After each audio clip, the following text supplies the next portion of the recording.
Hello everyone, welcome to my first Redstone video. Today I'm going to be showing you the quantum sand generator design that I've come up with that was based off of RayWorks' original design that was come up on one of his streams. So this is the original design that was created by RayWorks. The way this works is you take your sand, or you turn it on first, and you place in your sand. And the problem with this farm is that you have to kind of continuously replace it until all the sand is shaking. And then, of course, after that, you can then put your sugar cane back in, and it will be functioning. So if I give this over a click, you can see that the sugar cane is growing super quickly, and just in the time that I've been doing since I'm building this, you can see that hunting sugar cane has already been made by this farm. So it works really, really fast, but there's one problem with this farm. When you turn it off, all the sand and sugar cane break. So I added this hopper system here to collect all the sand for me and the sugar cane. So the next time you'd want to use this farm, you would have to come in here and completely reset the farm, turn it back on, and continuously place and replace this until you could get it to be shaking and working again. So the issue with this is, well, I like automation, and that's too slow for me. I don't want to have to come back and redo this every single time. So my first design that I started to try to make this process a little bit more automated is right here. And so the way this one works is when you actually start up the farm, it will push the sand at the right moment so that all that is shaking. So as you can see, all of the sand is automatically shaking. So all I have to do is come in here and press or place in the sugar cane, and then I can come over here and I can start the clock, and you will start generating sugar cane very quickly. The problem with this farm is if you would turn it off at the wrong timing, like this, all of the sand and sugar cane would still break, so you would still have to come over here, collect your sand, and completely reset the farm by placing in all of your sand, and then replacing all of your sand, and then of course you could start it again, it'll automatically shake, and then you can place in the sugar cane like that. Now, I did notice if you get lucky, sometimes, like right now, it won't break, and it will only break this when the pistons are pushing the sand, and so all you have to do is replace the sugar cane here. But I wasn't satisfied with that. So, we're going to cut there too. So, I came up with this design here, which took me far longer than I'd care to admit, but it uses the timer here to correctly power off the machine every time so that you never have to worry about the sand breaking. So just like the previous design, you push the on button, and then you come back in here and replace your sugar cane, and it automatically will start to grow again, and the farm is working. This one also automatically will start the circuit up here that powers the pistons at the exact right moment. So that's kind of another nice feature of this design. Now, the way you turn it off is to push this button, but sometimes it doesn't work and you have to try again. So a better redstoner could probably come up with a better system that will always turn it off. But as for now, you kind of have to hit this button a couple times until you see this light flash, and then that correctly powers off the machine. Now the cool thing about this design as well is if you would want to, because this sugar cane is still sitting there, you could have modify this so that this clock is always running, or use an observer-based method to power the pistons and have kind of a passive sugar cane while this farm is off. So I'm now going to show you how to build this design so that you can have this in your own Minecraft world. So to start off, we're going to take these furnaces, and the reason I'm using furnaces here is so that when if you were to accidentally forget to turn this farm off and it started to unload at the wrong moment, the sand wouldn't fall down and then have one of the pistons push the other piston, which would cause the farm to completely break. Because that was another problem I saw with the original design over here, is that in the video, these were just normal blocks, and what would happen is sometimes when you turned it off or when you unloaded it, it would push these pistons out, and they'd have to be completely reset every time that happened. And of course, I'm trying to automate this as much as possible. Now, before I get started building my updated sugarcane farm design, there is one downside, and that this can only be 12 blocks long and have 12 pieces of sugarcane because of these pistons that have to push the sand into position so that it automatically starts shaking, whereas the original design can have 14, but due to the fact that of the higher rate of automation that this one has, I still think that this is a better design as it can be reset much more easily. So to get started, we're going to take our furnaces and we're going to build it out 12 long. So we'll start 1, 2, 3, 4, 5, 6, 7, 8, 9, 10, 11, 12. And then we're just going to add our pistons in here all along the edge. We're going to skip a block. And then we're going to, the other set of pistons is going to go there. So we're going to build these furnaces up this. And of course, this could also be obsidian or another unmovable block. Or of course, you could have 12 blocks behind it, but I didn't feel like that was practical. So next, we are going to add our redstone dust on top of the furnaces, which will be powering our piston. So the next step in building this farm is we're going to build a block up like this, placing our redstone dust. And then this block is where the actual clock is going to power our pistons like that. We can remove that for now. And then we are going to have our piston up here, placing it like that, so that when our observer is right here, we can put the block on top and grab our lever, and that will turn off the clock. Now right here, which will be powered by this observer when the clock is active, we'll kind of block up like this and put our blocks in like this. So when you turn it on, you should see, oh, this needs to be a sticky piston. So when we turn the farm on, you should see that these are going back and forth super quickly. And if we were to take some sand and place it right here, you should be able to see that it can start shaking if you place it just right. So we can just destroy that for now and turn the farm off. Then the next thing I like to do is place in our water sources, or our blocks to put our water sources. We're going to put that like that. And then, of course, your sand is going to go right here. The next step to building this farm is we're going to get a solid block, and we are going to place it out like this. And then this is where our piston pusher is going to be, which is part of the way that the farm gets reset. And then this piston here is to update that piston.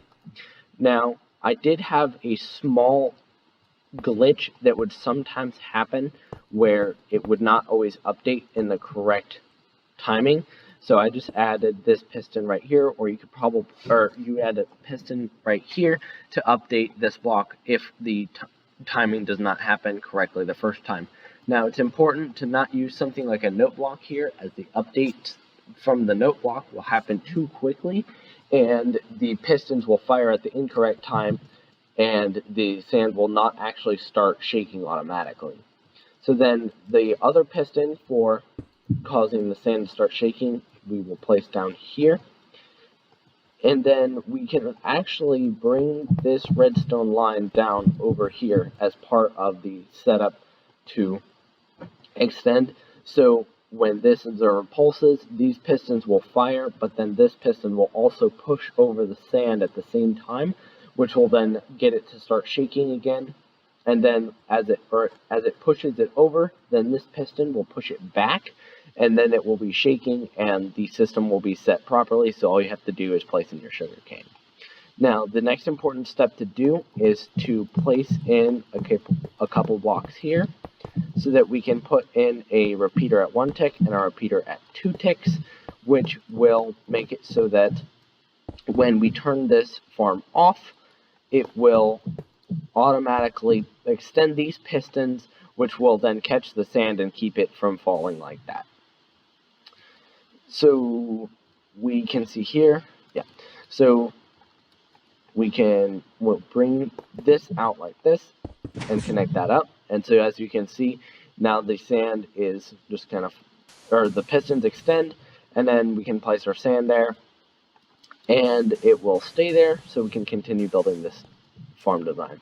Then we're going to take a water bucket, and we're going to add in our water sources, which we need to be careful here because we don't want to walk away redstone, especially in creative. And then the next thing we can actually do is we can come in and we can start adding our hopper system.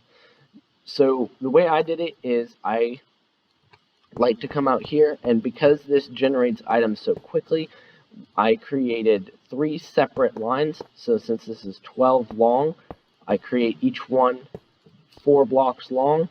Then we can come over here and place some temporary blocks so that we can face our hoppers out. And then come in here and put in those hoppers there. And then it doesn't really matter where they come out, but I kind of like to merge them or keep them relatively close together. And then, of course, you can put this into your mega storage system or shulker box loader, or however you want to decide to store the massive amount of sugarcane that you'll be getting. So we can remove that there, finish extending the hoppers there, and that will be the collection system for the sand. Now, as my personal design touch, I like to add a trapdoor to the back of the piston here, and this kind of helps keep the sand in and just kind of look nice, and it allows you to get a little bit closer in, so when your sugarcane flies about in here to reset the farm, you can just come up right next and close, collect all your sugarcane so that you can replant it. Now the next thing we're going to do is we're going to place in our row of pistons, and this is what's actually going to be breaking our sugarcane as soon as it grows and then propelling it into the hoppers. So we'll just come over here and place in all of our pistons just like that. So every time that a sugarcane grows, it will then instantly be pushed into here and then into your storage system below. So the next step to creating this farm is you need to kind of have some blocks out like this, and this is going to be part of the way you turn it off over here. So these repeaters are actually what is going to turn off your farm, and then as you can see here, this redstone block is also going to be here when the farm is turned off, so we can actually remove that lever. Now, to get the piston pushers ready, you're going to place some redstone dust here. We're going to put some there. And we're actually going to bring this out, and this delay is what is going to delay our piston pushers from activating. So the first thing here is when it's off, we want this to be powered so that it stops the pistons from pushing, which if you wanted the pistons to always push, you could always just remove this part right here. So even if you turn the farm off, it'll still slowly be generating sugarcane.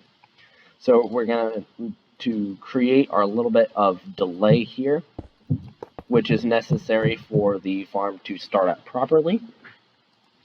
We're going to place a torch here, and then we can then we can actually bring it over here, and then this is where our farm is going to the startup process.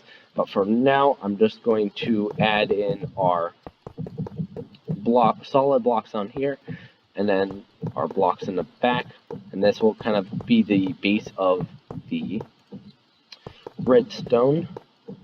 Then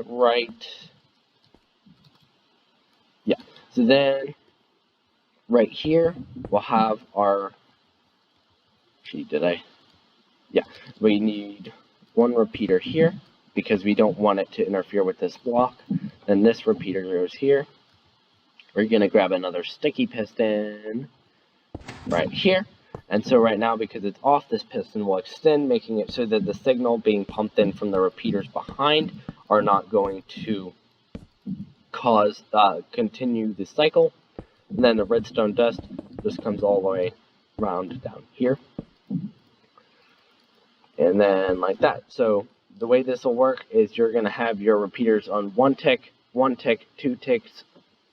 And so you're going to have 2 1-tick repeaters and then 1 tick or 2 ticks all the way across. So I actually did this run wrong. So with your repeaters, you're going to want the first 2 on 1 tick and then the rest of them on 2 tick. So you're going to have a total of 1, 2, 3, 4, 5, 6, 7, 8 repeaters here.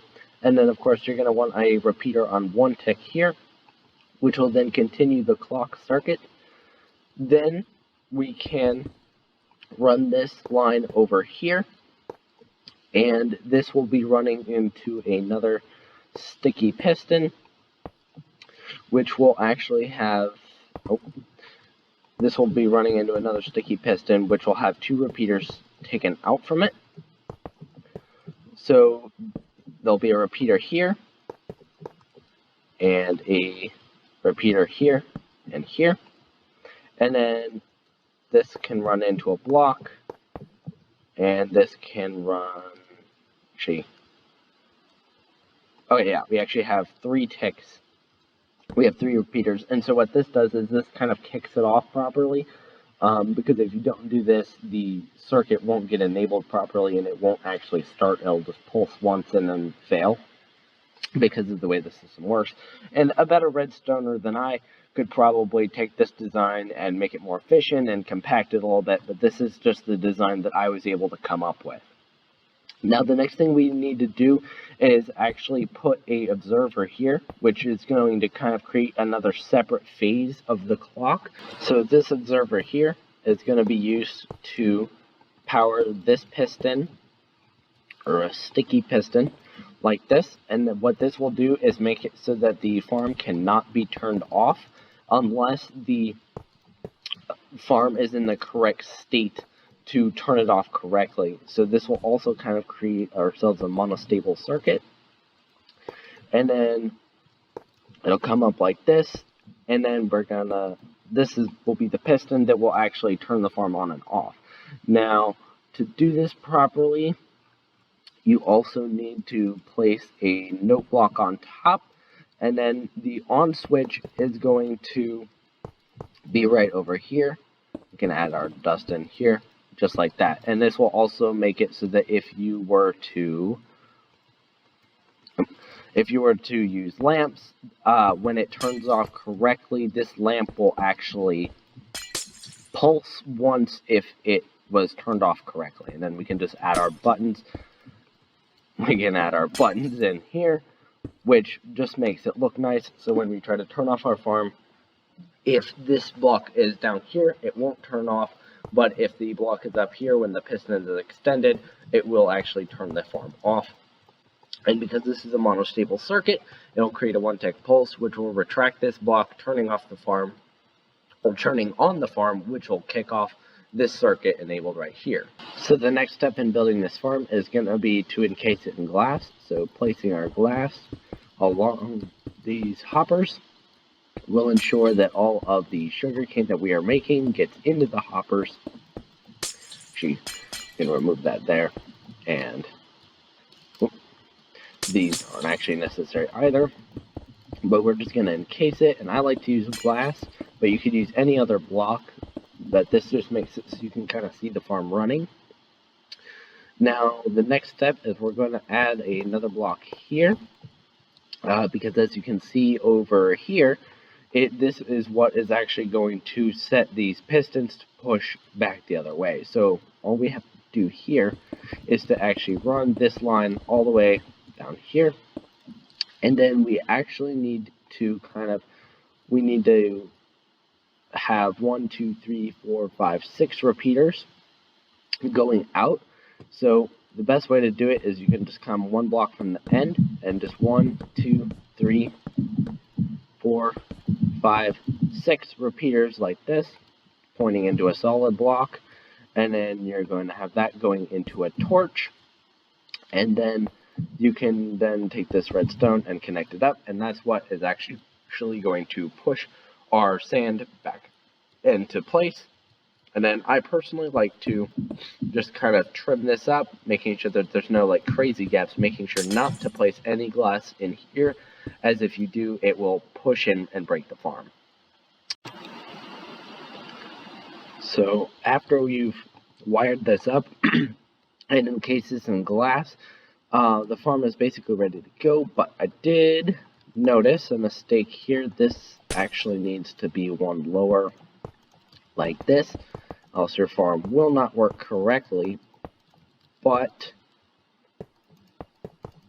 should be fixable just like this, just by lowering that one. And if you want these to be even, you can also do this as well, so that they're kind of at the same length. Now, I did make a few mistakes that I just realized with the timing circuit. This needs to be kind of a 4 redstone long here, so that it comes out to here.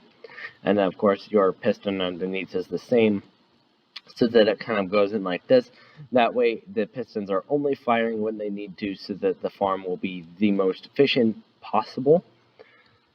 So this is the final farm design. I'll do kind of a little slow overview in case you need to take a second look at any of the components. But this has been me, the Redstone Warper, and this is my design for the sugarcane. Now, I did try to create a farm that would make it so that you did not have to reset the sugarcane and replant it at all. But because when you move the blocks underneath of sugarcane, they break, there wasn't much I could do. Now, you can zero tick a sand block underneath of a sugarcane, and it will not break. But because you can't zero tick 12 blocks, you can only zero tick the first block, you would still have all of your sugarcane breaking. So technically, there would be a way to build a very small farm that would do this with zero tick underneath, so that your sugarcane did not break, but it would not really be practical to do so. So, I hope you guys liked the video, and please feel free to leave a like and subscribe if you would like to see more redstone contraptions. Have a good one.